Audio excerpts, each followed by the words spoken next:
In this video, I'll show you how to make the cubic perovskite crystal structure in Blender. Go ahead, grab the default cube and tab into edit mode. Hit Ctrl B to bevel and drag out until you start to see the edges overlap. Once you do, hit C to clamp them and then left click. Under Search, look for Merge by Distance. The shortcut key for this is Alt-M, but I don't want to use it here because I believe they're changing it in future versions to just M or some other key. So, Merge by Distance, and you'll see that we've now gone to 6 verts in this octahedra. Hit Z and come into Wireframe View. Then choose any two opposite vertices. I'll choose this one and this one. Hit F to join them, and then right click and choose Subdivide. Alt-A to deselect everything, and then drag a little box and select this center vert. You can see we only have one. Come down to Object Data Properties, and we're going to add in a vertex group. We'll call this Center. And we're going to go ahead and click Assign. We'll hit Alt-A to deselect everything, and then we will just select the 6 vertices around the edges of the octahedra, making sure not to select the middle, so 6. We're going to add a new vertex group, and we'll call these octahedra. And we'll go ahead and click Assign on that as well. Tab out of edit mode, and now we'll come up and we'll change the name of this from cube to octahedra, and then we will add in another default cube with Shift and A. So Shift A, default cube. You can see right now that because we use the default cube to create the octahedra, the actual X and Y dimensions are consuming the same amount of space. So from a top view, you can see that the edges of the octahedra touch the edges of the cube. And that's going to work very cleanly for the array modifiers. So with our default cube selected, come to Modifier Properties, Add Modifier, and we're just going to add in an array. Make sure that Merge is selected and Relative Offset is 1 in the X direction. Go ahead and now add 2 more array modifiers, one with a relative offset of 1 in only the Y direction, again with Merge On, and likewise for the Z direction.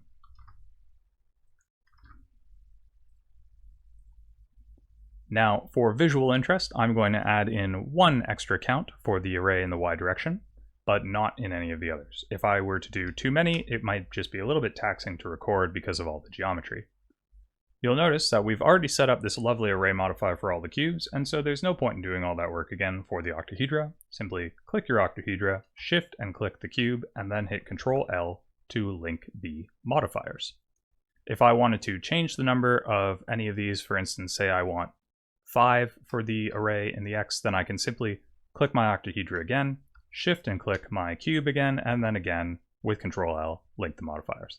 And that will work anytime you want to update the number. You can also individually change the modifiers.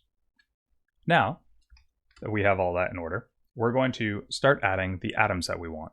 And so we'll go ahead and Shift A and add in a UV sphere. I'm going to hit Ctrl 1 to add a subdivision surface of 1, and I will apply that. Then we'll just hit G, drag this out to the side, and right click and shade smooth. We'll hit Z and come over into solid view, and we'll duplicate this sphere twice. So Shift D to duplicate it once, dragging out, and Shift D to duplicate it again, dragging out another time. And we'll clean up these spheres and name them what we want them to be, namely center atom, cubic atoms, and octahedral atoms. Awesome. And so that we can actually start working in a visual space, we'll hit Z, come down to Material Preview, and we'll add a few materials here. So for our octahedral atoms, we'll go with a nice blue color. For our cubic atoms, we'll go with a black, dark gray. And for our center atoms, we'll go with a nice red. Perfect. Now we're going to actually start constructing this lattice. Go ahead and grab your cube, come to the particle properties, and add in a particle system. We're going to use hair, and under source, we're going to change from faces to verts, check the modifier stack, and uncheck random order. We'll then come to render, and instead of path, we'll use object, and the object that we're going to choose will be our cubic atoms. You can see they've all been placed at the corners. In material preview, you can see that they are all black. We're going to uncheck show emitter, and we're also going to come down to viewport display and hit uncheck show emitter again. Now you can see we have our octahedra inside of our cube, and this is where we're going to start messing with the materials a little bit more actively. I want to render everything in Eevee as much as possible just to make this quick, and because it usually works for most of the images that you might want to generate. But to do that, we're going to have to use glass, and glass in Eevee requires a little setup. So come to the Render Properties tab, check the Screen Space Reflections box, and then open the tab. Make sure Refraction is on, and take the max roughness down to 0. And that should be just about it. Go ahead and grab your octahedra now, right about there, and we'll come down to the materials. Now, just to double check what we did before, the octahedral atoms are blue, so we will also make our octahedra blue. Just like that. And now, so that we can actually see through it and get that glass effect, we're going to drag the roughness to 0. We're going to come down, bring the transmission to 1. And under blend mode, we're going to make sure that we have alpha blend selected. We'll drag the alpha value down to about 0.75, uncheck show backface, check screen space refraction, and for the refraction depth, just press once on this arrow to bring it up to 0.1. Now, if it's not immediately apparent what all those settings did, if we have backface on, you'll have a hard time really getting a sense of what this image is showing because all of the octahedra will see through each other.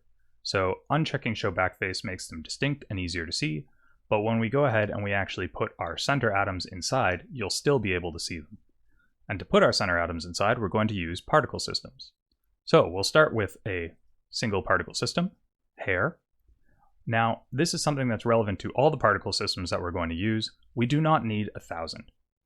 But just so that that's a little bit more clear, we'll come and again, we'll choose emit from verts, modifier stack, uncheck random order, render as object, and this is going to be our center atoms.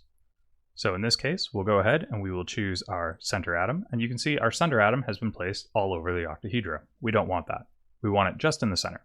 To do that, we're going to come to vertex groups, and under density, we're going to choose center. So now all the red atoms are only in the center. And as you can see from the screen space refraction, we can now see each of these octahedra individually, but we can still see inside them to see that center atom. And as I mentioned, the default settings for the particle system have 1,000 particles. I usually like to use a number that I know is over what I need because it doesn't really interfere, but isn't so much that it's going to cause problems computationally. So in this case, I could actually just enter 12 for the 1, 2, 3, 4, 5, 6, and again 6 down here for the 12. But if I wanted to then come into the array modifier and add in another few layers, you would see I would have to add to the particle system to keep up. So a good approach, at least in my opinion here, is usually to keep a number slightly above what you're going for. 200 will be fine. If you go crazy, you're going to have a little bit of a slower experience rendering this scene. Now that we're all set up here, we're going to add one more particle system to the octahedra by simply clicking the plus here, and we'll hit hair again. This time we'll drop that number to 200, emit from verts, use the modifier stack, uncheck random order, we'll render as object, and the object that we're going to use is the octahedral atoms. We will then come down, and for density, this time we'll choose octahedra. And just like that, you can now see that we have a reasonable looking Perovskite figure that has this glass shader for the octahedra, atoms at each of the octahedral corners, cubic atoms in place, center atoms in place. All of them can be adjusted in terms of having the scale be larger or smaller as desired. You could have them be visible or not as desired, making sure to uncheck the camera box if you don't want them in the render. And from here, we're just going to go ahead and actually set up a render for this scene. So I'm going to use a view roughly around here, hit Control, Alt, and 0 on my number pad. To snap my camera to that view, I'll grab my camera from the scene collection, hit N to open the side window, come to View, and then hit Lock Camera to View. And now I can navigate as I normally would in Blender, kind of panning up and down, and my camera will move with me. I like this as a look, so I'm going to make sure to uncheck this so the camera now stays in place. I think my cubic atoms should be just a little bit bigger, so I'll bring that scale to 0.1. Not that big, 0.075 perhaps. And now, just like that, you can see this is kind of the look that I was going for. I actually do think it looks better when you don't have the octahedral atoms in place, so I'm going to uncheck that and remove it from the viewport as well.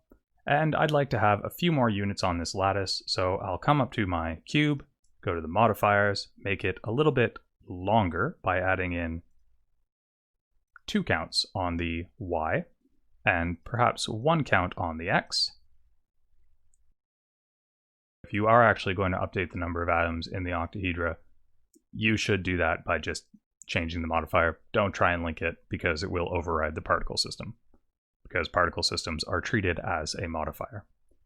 But again, that's very easy to do. We'll just add 1 here, and we'll add 2 counts there. And to hide that side menu, and that's not bad.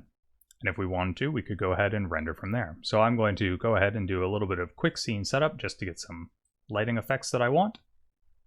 If you're interested in how I'm doing this, I have a separate video on my channel about using the built-in lighting in Blender, but we're just going to very quickly dive through that just so that you can see how quickly this actual lattice will render and how you could use this as a figure if you were so inclined. So everything should be set up. We'll go ahead and hit F12 to render, and we'll just wait it out.